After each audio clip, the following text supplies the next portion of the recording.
Mauled by a Tiger by Arthur Strachan. Part 1. My first introduction to stripes.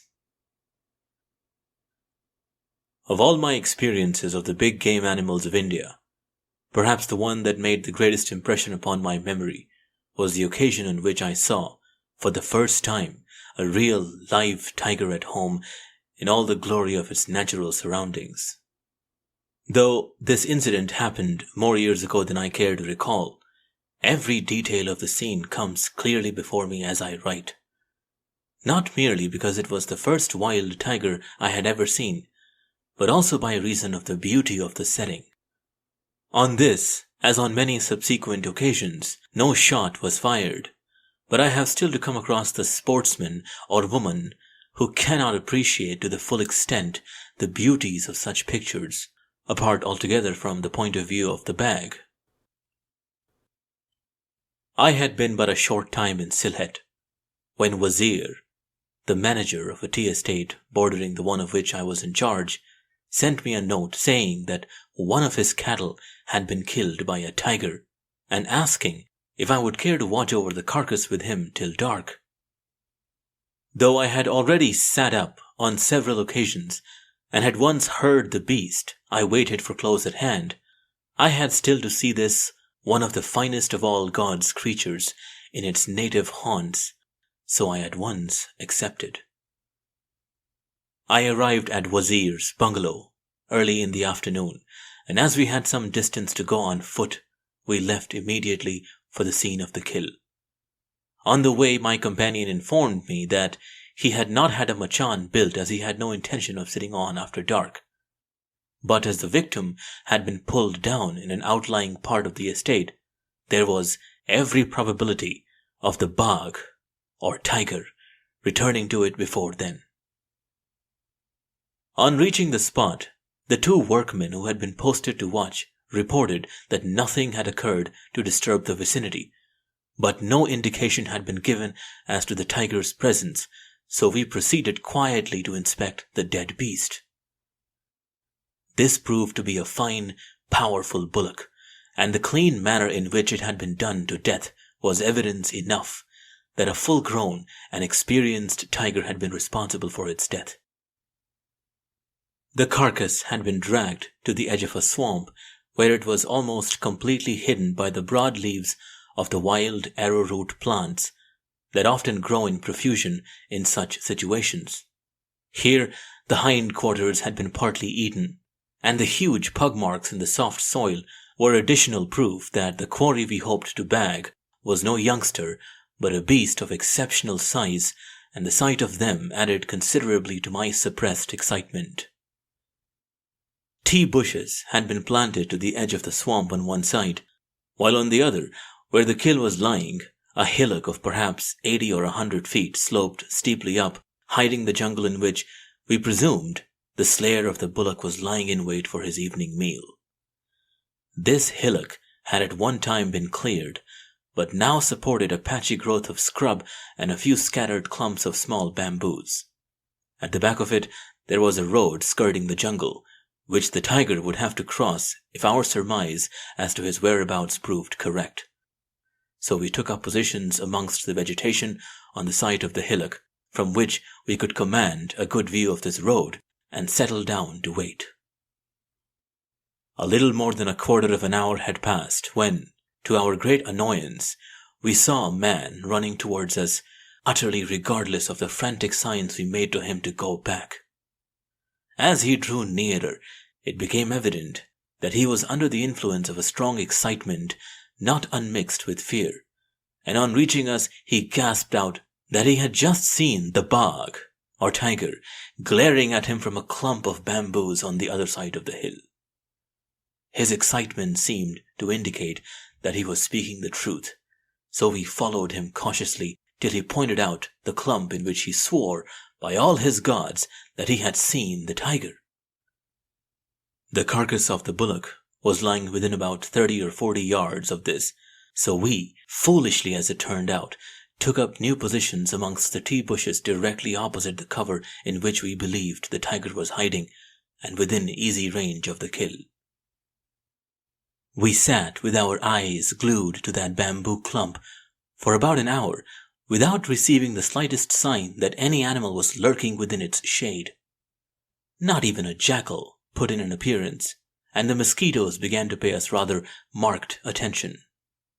The fiery ball of the sun was now low down on the horizon, and the clumps of scrub on the hillock were rapidly merging into the deepening shadows, but still no significant sound had broken the stillness of the evening.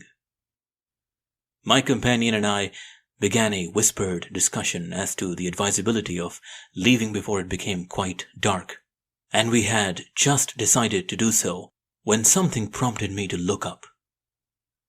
Never shall I forget the sight that met my eyes. There, in black relief against the crimson glow of the sunset sky, was the form of a magnificent tiger, sitting motionless on his haunches on the top of the hillock as if carved in bronze. I can, even now, see the great beast, his picture, clear in every detail, being deeply engraved upon my memory, where I trust it will remain as long as life lasts. The dark, purple-shadowed hill formed a plinth to a monument of one of nature's grandest creatures. The blood-red sky filled in the background, while the delicate tracery of a bamboo clump on the left made an ebony fretwork frame.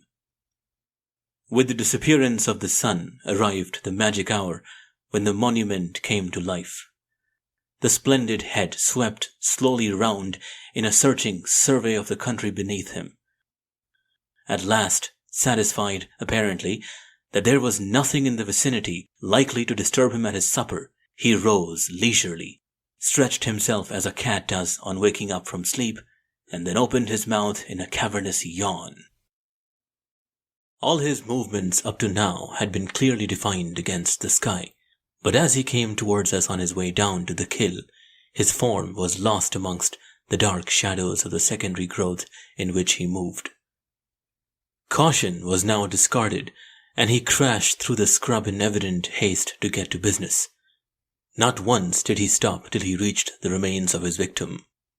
From the sounds which ensued, he seemed to be dragging the carcass about with the object of clearing a space in which to have his meal, but it was now impossible to see what was happening amongst the arrowroot leaves.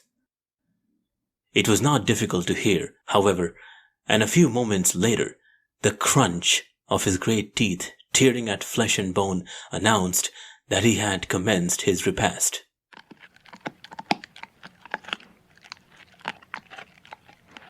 He was a decidedly noisy feeder, and we could distinctly hear him gulping mouthfuls of beef with evident relish.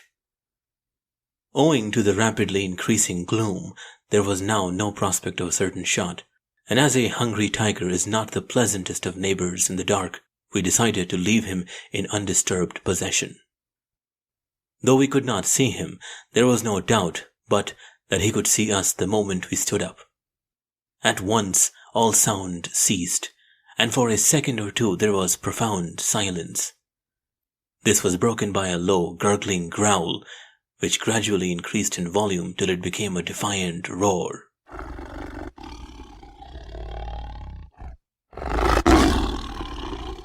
To be growled at by a tiger in the dark is bad enough, but when this is accompanied by a roar, the effect on the nerves of a novice is apt to be rather demoralizing, and I am not ashamed to admit that it accelerated our retreat considerably, though I like to think that it was not undignified.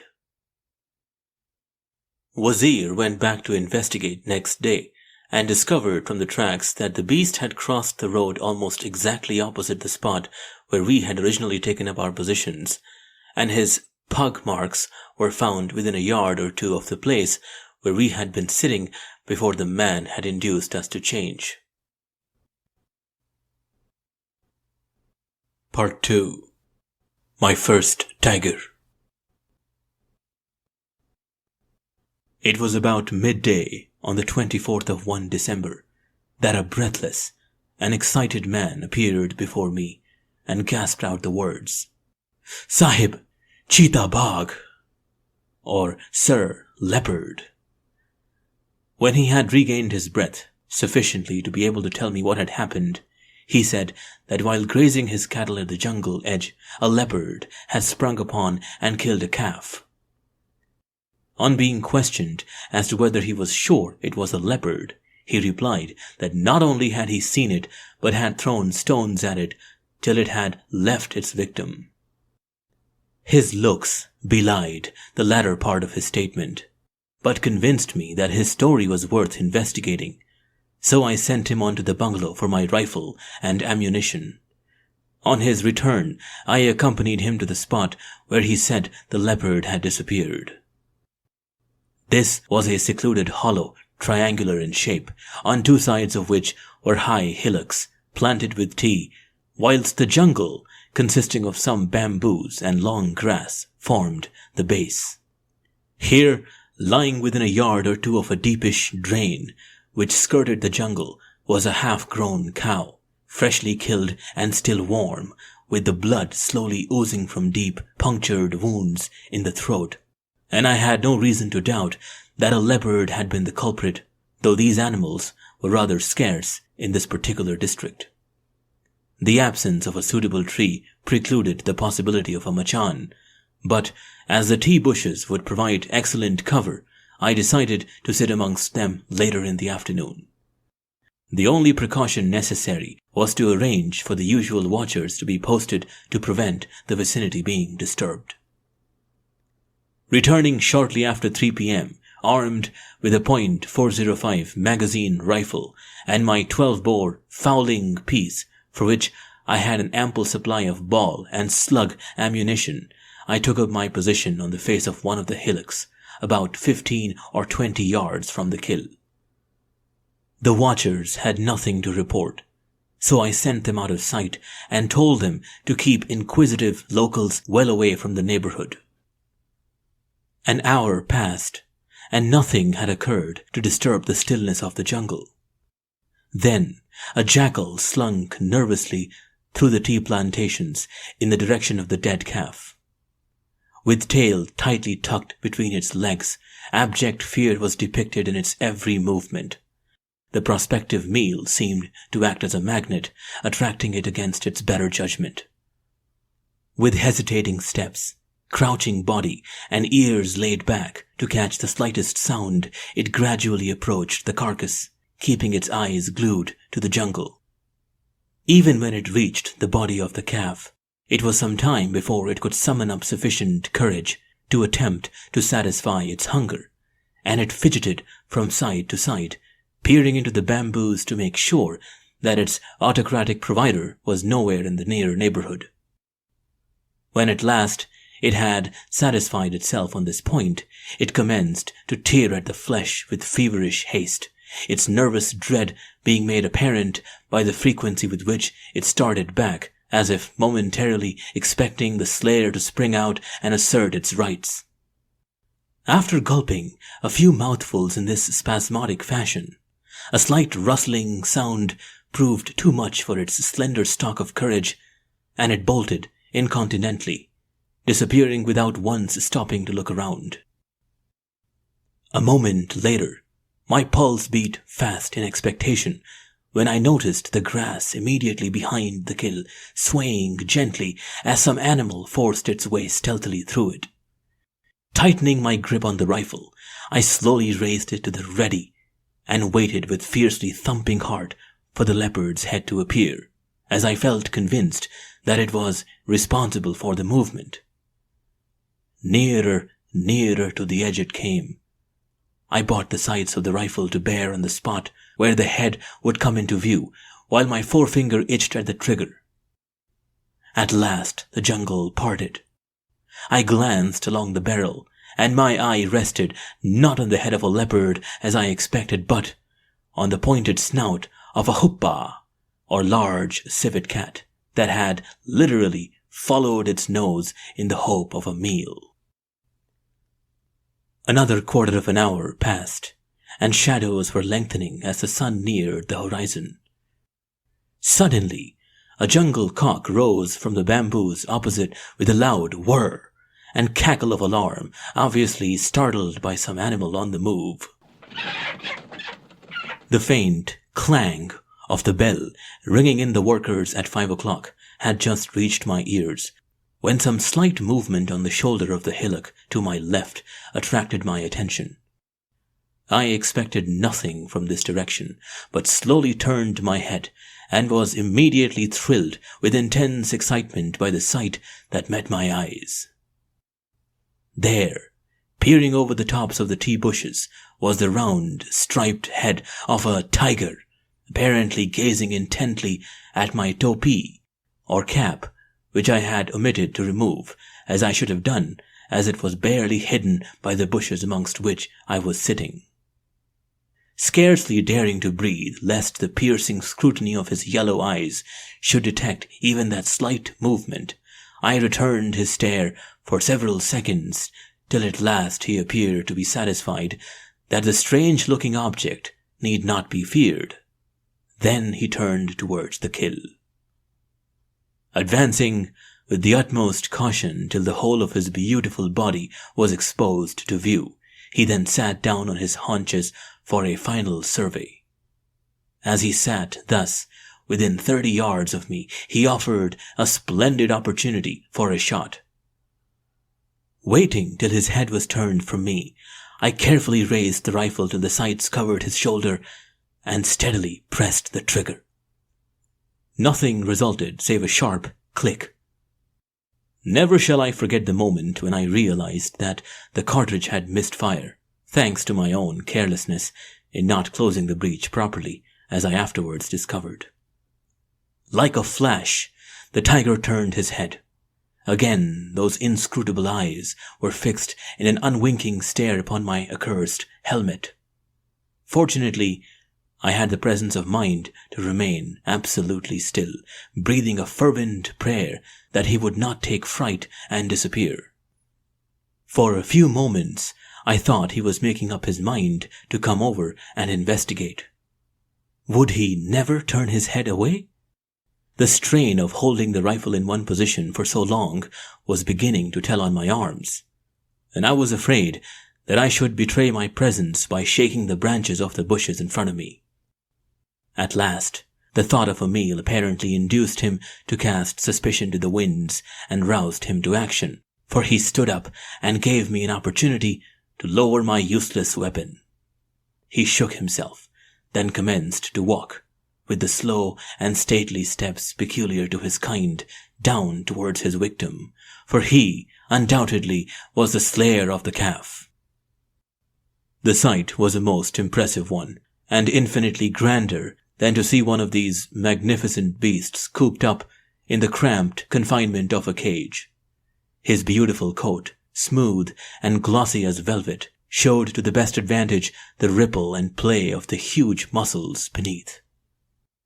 Meanwhile, I had picked up the 12-bore, raised it carefully into position, and waited for the first favorable opportunity to use it, though I now regret that my weapon was not a camera instead of a gun. On he came without pause, till little more than 15 paces separated us. Reaching the kill, he stood over it, with head raised, sniffing the air, his mouth, slavering in anticipation, partly open and showing the huge canine teeth of the lower jaw.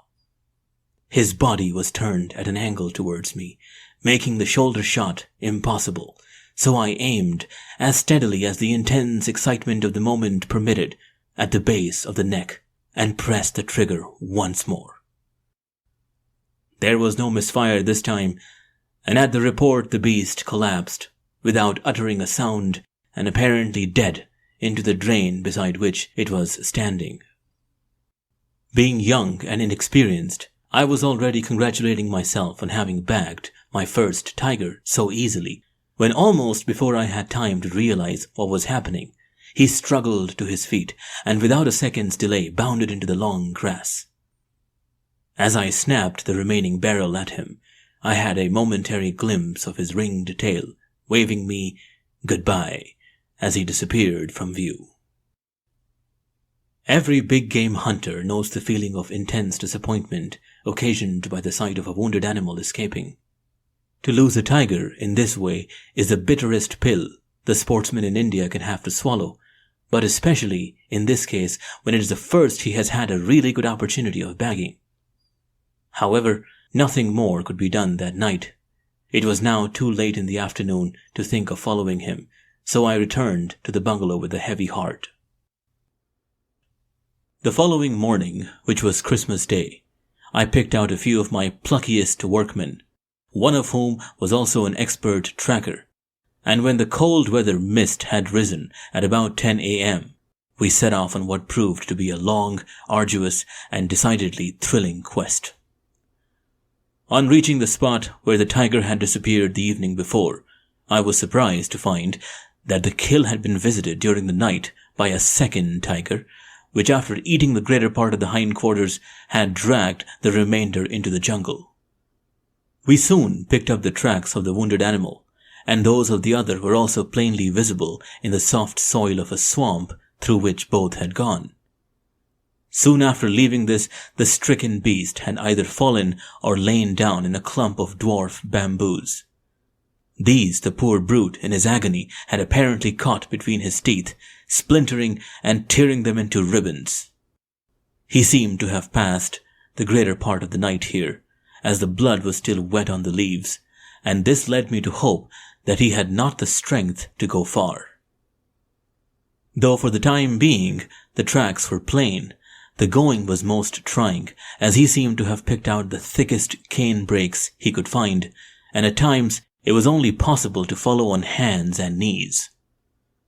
The workmen did not appreciate this kind of work, and their stock of courage was soon at a low ebb, but I was determined to do all I could to possibly end the sufferings of the poor beast, so I kept them at it. At last, after many delays, well on in the afternoon, we came upon conclusive and thrilling proof that we were close upon his heels. Just as I was entering a tangled mass of undergrowth, I noticed a drop of blood slowly trickling down a grass stem. This discovery naturally decided me to call a halt, as in such surroundings, the advantage would have been all in favor of the tiger if he chose to become aggressive. After listening intently, we distinctly heard him forcing his way through the matted vegetation some distance ahead, so we proceeded with the greatest of care, stopping every few yards to make sure that we were not getting too close. Following through country such as this was rather trying to the nerves, so I was relieved when we at last emerged into more open bamboo jungle through which a small stream was flowing. Here, a succession of choking coughs indicated that our quarry was trying to drink, but as the banks were steep and overgrown, it was impossible to get a shot without actually getting into the bed of the stream itself. In endeavoring to do this, I inadvertently stepped on a white ant-eaten log, which broke beneath my weight and precipitated me into the water in a sitting position, just in time to see the hind quarters of the wounded beast disappearing over the top of the opposite bank. It is said that a special providence looks after fools and bairns, and I must certainly have been included in the former category that day, or this story would never have been written. At the splash, the tiger immediately crouched under a dense mass of brushwood, and instead of charging at once, as most of these beasts would have done under such circumstances, only gave vent to his feelings by uttering a few deep, threatening growls. I had no great desire to give him much time in which to change his mind, so I hurriedly regained my feet and backed round a bend which happened to be handy. Though I had the gun at my shoulder, ready for the expected charge, it is extremely doubtful if I could have stopped him before he was on top of me, as he could almost have covered the intervening distance with a single spring. It had been a trying moment, and it was with the greatest of relief that I at last found myself safe on dry land again on the opposite side of the stream to that on which the wounded beast was crouching. It was impossible to see him in the gloom in which he lay, so I had to resort to the rather risky expedient of getting the pluckiest of the workmen to throw lumps of earth into his retreat, while I waited with the gun at the ready for him to show himself. At first, This fusillade had no effect beyond producing a snarl or two, but eventually one piece of earth apparently hit him, and he sprang up with an intimidating roar. I could now dimly see his form, with tail lashing from side to side like that of an angry cat, as indeed he was, but he still refused to come out into the open and give me a clear shot. There was no alternative but to fire at him in that uncertain light, so I aimed at what appeared to be the center of his chest, and let him have both barrels of the 12-bore. As it was difficult to see what was happening behind the smoky haze from the shots, I looked round hurriedly for my rifle, which was in the hands of the tracker, only to find that I was alone, the roar of the tiger having proved too much for my faithful band. For the second time that day, Providence was kind to me. Though my shots had still not been fatal, the poor brute was evidently too far through to attack, and he had moved off at once. After crossing the stream, we followed the now copious blood tracks for about 100 yards to where we found that he had entered another thick canebrake, from the cover of which he again threatened us. As we could do nothing till he changed these quarters, I decided to retreat a short distance so that we might listen to his movements, and as a precautionary measure, I sent 2 workmen to work quietly round the patch to watch for his exit on the other side. Very soon, one of these workmen came back to tell me that the tiger had broken cover, so I followed him with all haste to the spot where he had left his companion.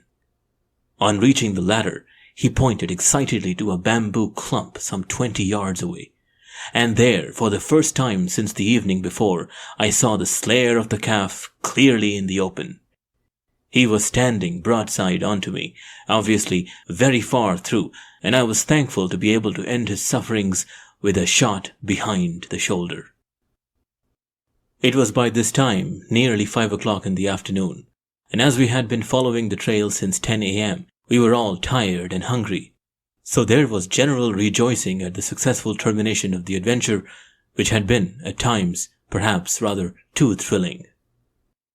The prize proved to be a young but fully grown tiger, which, luckily for me, had not yet acquired the aggressive spirit so typical of the older members of his tribe, and I am now sure that it is only due to this fact that I am still alive to tell the tale. Part 3. Mauled by a Tiger.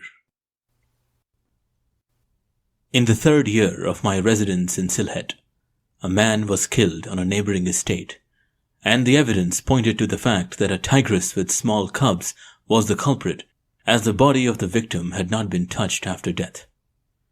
Had a habitual man-eater been the perpetrator, the man would at least have been dragged into the jungle to be devoured at leisure, but the slayer had made no effort to do this. Shortly after this tragedy had occurred, on the 12th of August to be exact, I received word from the assistant of the estate in question, saying that one of his cattle had been killed by a tiger that morning, and asking me to sit with him over the carcass in the afternoon.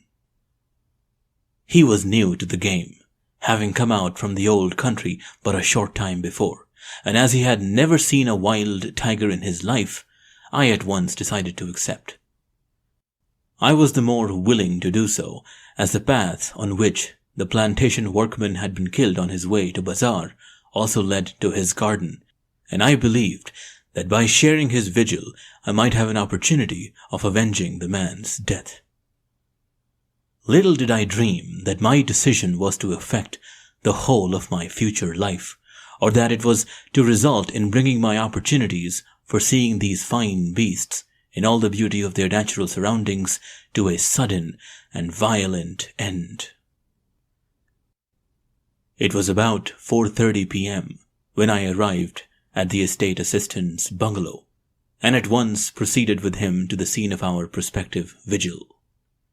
The victim, a fully grown bullock, was lying with its head twisted under it in a small open space between the T and the jungle, and a machan had been cunningly constructed in a tree growing conveniently amongst the tea bushes about 20 paces distant from the spot where the kill lay.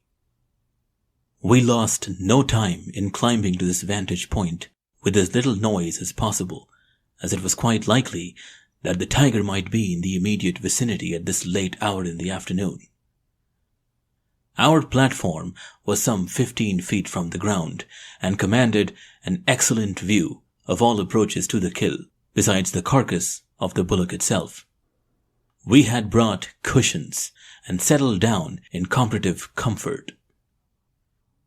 The jungle immediately behind the spot where the tiger's victim was lying appeared to be almost impenetrable, while to our left was an extensive patch of long grass from 3 to 4 feet high.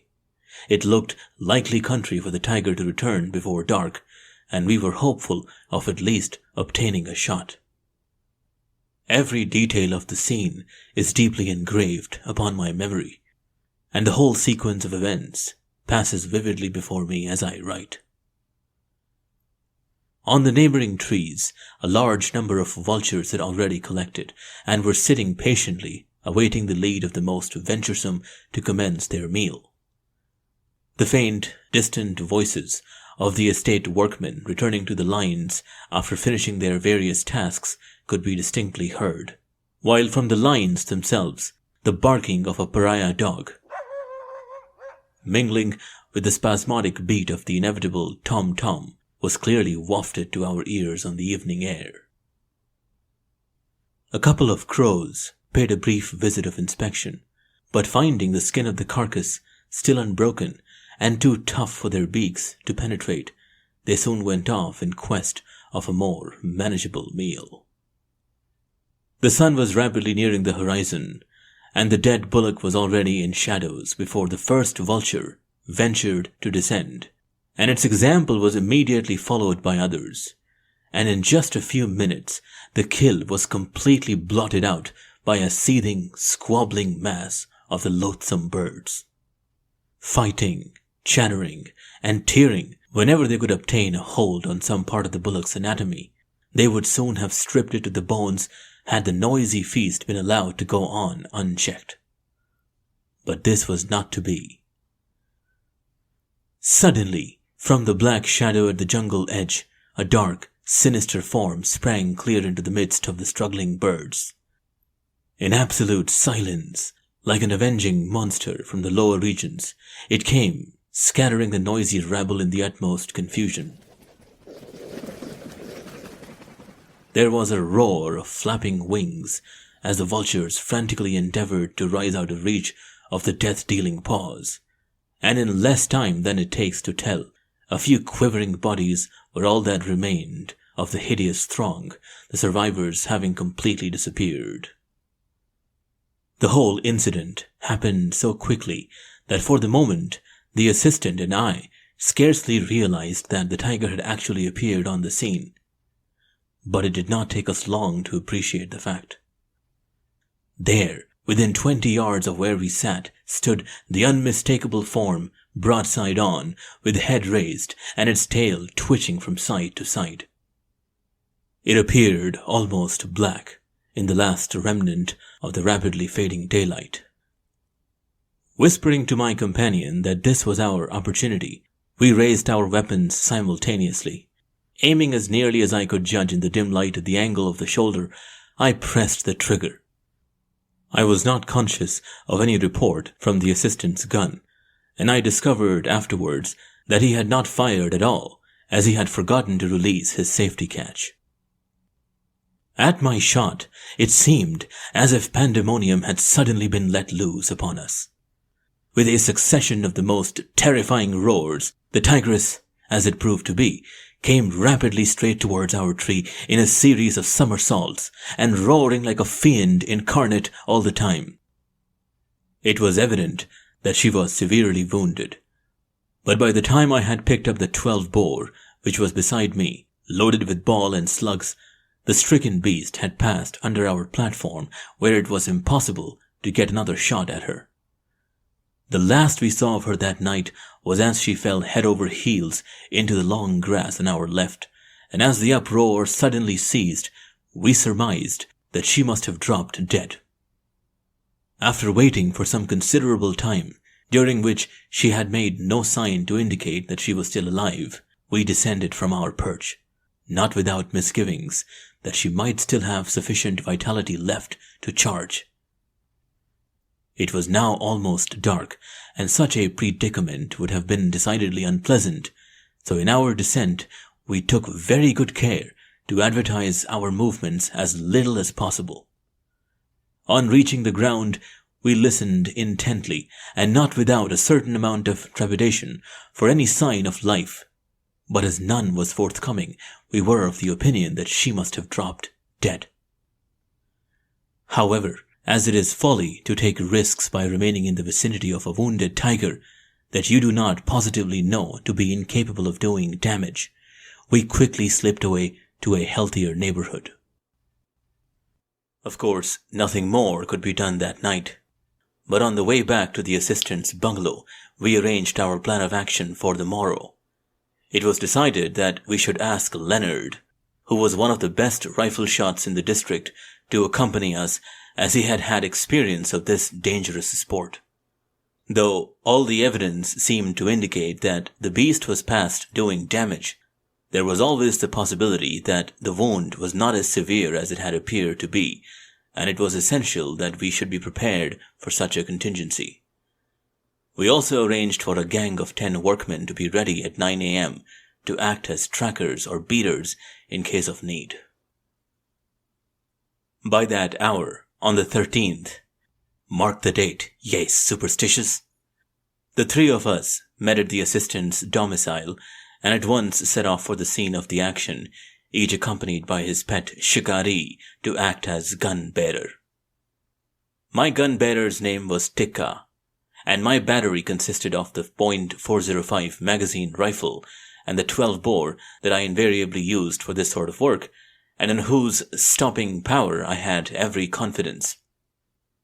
My companions also had a shotgun and a rifle each, but their rifles were the old army pattern .303 Lee Enfield.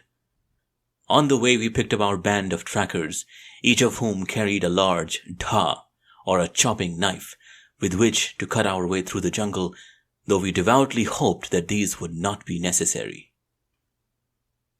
When we arrived at the spot where the tigers had been wounded the previous evening, there was little difficulty in following her tracks to the edge of the patch of grass into which she had disappeared.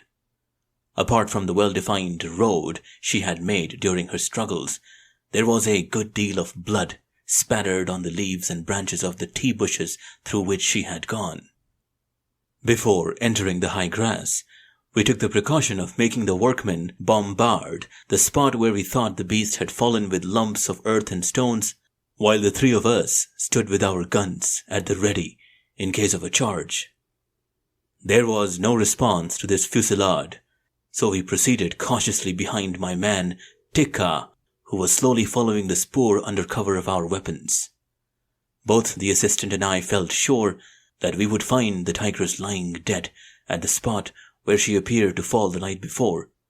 But we soon discovered that although she had apparently lain here for a considerable time and lost a great quantity of blood, she had eventually gone on. This was rather a blow to our hopes, and the knowledge that she was still alive and probably capable of being aggressive caused us grave misgivings about the wisdom of following her through such country. There was no alternative, however, as we could not leave her in her wounded condition. Stopping every few minutes to listen for some indication of her whereabouts, we cautiously traversed the grassland without any sign from our quarry beyond the blood tracks we had so patiently followed. On entering the bamboos, the going was very much easier for a time. The blood spoor was more difficult to follow, but the work was much less trying to the nerves, as the jungle here was comparatively open and we could see some distance ahead of us. The fact that she had gone so far without lying down again was conclusive proof that she had a considerable amount of vitality left, so it was imperative that we should be doubly careful. In the sandy margin of a small stream, we found, for the first time, the deep impressions of her pugs. It was evident that she had crossed this some time previously, as her tracks where she had emerged on the other side were quite dry. This might mean that we still had a long way to go before coming up with her, and our hopes of the early morning had almost vanished. The trail took us along the bank of the stream for a distance of 100 yards or so, and then entered a dense patch of undergrowth through which the workmen had to cut a path. Here it was necessary to go in a single file, so I took the lead as I had wounded the animal. I had seen many tigers and shot a few up to this point, one or two of which I had followed up after being wounded. Though I had been growled at and roared at threateningly more than once, I had never been charged by one of these animals, so it was perhaps a case of familiarity breeding contempt. Anyhow, I did not think the risk was very great when the beast had 3 guns to face should it prove nasty. I had the 12-bore in my hands, with Tikka immediately behind with my rifle. Then came Leonard and his gun-bearer, while the assistant, being the least experienced, brought up the rear. At this point, 2 of the workmen began clearing a path with their dhas immediately ahead of us, and I had just emerged into a small open space when I was greeted with a sound I am never likely to forget. From the jungle to my right came a succession of short, coughing roars, the unmistakable challenge of a tiger that means mischief. I could see nothing owing to the density of the undergrowth. In the belief that we could put her out of action before she could charge home, I stood my ground, but I was quite unconscious of the fact that I stood alone. My companions had, on the first intimation that the tigress meant to charge, removed themselves to a safer distance, not unnaturally believing that I was following in their footsteps. The intimidating roars increased in volume as the maddened brute drew rapidly nearer, but still I could see nothing but the shaking of the undergrowth as she rushed towards me. There could be no doubt about her intentions, but I had no opportunity to stop her. The first view I got of her was when she bounded over the scrub straight at me. All I had time to do was to snap both barrels of my gun at her as she was in the air, but before I had time to lower my weapon, a snarling fiend loomed through the smoke from my cartridges and I went down. My gun was spent spinning from my grasp, and though none of the blows aimed at me struck me fairly, their force hurled me backwards. This probably saved my life, as the upper part of my body fell away from her when she collapsed, her back broken by my hasty shots. Unfortunately for me, she still had the use of her forepaws, with which she caught me by the legs and dragged me towards her, then bit through my left foot.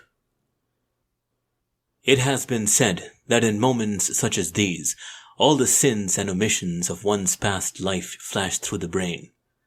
Though I was perfectly conscious all the time, I have no recollection of this being the case, and my one thought was, how long is this chewing up process going to last? Perhaps my subconscious brain realized the futility of attempting to rake up all my sticky past in the time at its disposal and gave it up as a bad job. I had no feeling of fear and felt comparatively little pain from the wounds being inflicted by the tigress. On the report of a rifle shot, however, a red-hot iron seemed to pass through the foot which was in the brute's mouth, and I am afraid that I added considerably to the anxiety of my rescuers by shouting to them that I had been shot. At the report, the beast sank inert and lifeless, but I was still held a prisoner, as her jaws were tightly closed upon my foot, and the claws of her left paw were sunk deep in the muscle of my right leg. When at last her mouth was prized open, and the objectionable claws removed, I was able to get up and survey the damage that had been done. It was quite extensive enough, and I realized that my future prospects did not look particularly rosy. There was a deep gash in my right arm extending from the elbow to the wrist, and every bone in the hand appeared to be broken, apparently by her teeth, though I was not aware that it had ever been in her mouth. One of her forepaws had ripped my coat across the chest, inflicting minor flesh wounds. With her other forepaw, she had struck at my head, but luckily only succeeded in leaving the impression of her paw and claws in my pith helmet, which was picked up some yards away. Though I have been told by fond relatives and friends that my cranium is of more than average thickness, I tremble to think what would have happened to it if that blow had struck it fairly. Her huge canine teeth had pierced the heavy shooting boot I was wearing at the time and met me in my left foot, and the bullet which had ended her life had at the same time made rather a big mess of my big toe on its way through her head. There were also deep claw wounds in the flesh of my right leg. My friends, to whose courage and steadiness under the most trying possible circumstances I owe my life, wanted to carry me, but I managed to walk, as I was not suffering a great deal of pain, and stopped to bathe my injuries in the stream aforementioned. It was nearly 1.5 miles back to the assistant's bungalow, so as the reader can perhaps imagine, I had lost a considerable amount of blood before I reached the foot of the mountain on which it was situated. Here the world began to revolve rather more rapidly than I had previously been accustomed to, and I had to be carried for the last lap of the journey. The workmen carrying the dead tigress formed the rear of the slow procession, and I have recollections that their epithets regarding her and her antecedents were anything but polite. As these had frequently been accompanied by vigorous slashes from their taws, the skin of the tigress was not improved, but at the time my interest in the trophy was not particularly great. She was a short, thick-set beast, and as there were no further attacks on human beings up to the time I left the district, it seemed probable that it was she who had been responsible for the death of the unfortunate workman. My 2 injured limbs had of course had to be amputated, but the claw wounds gave me little trouble, and thanks to the skill and devoted attention of the doctor who pulled me through, I was able to leave for home on the 5th of November. My great ambition now is to be able to go back to India for the purpose of shooting these splendid brutes with a cine camera. The end.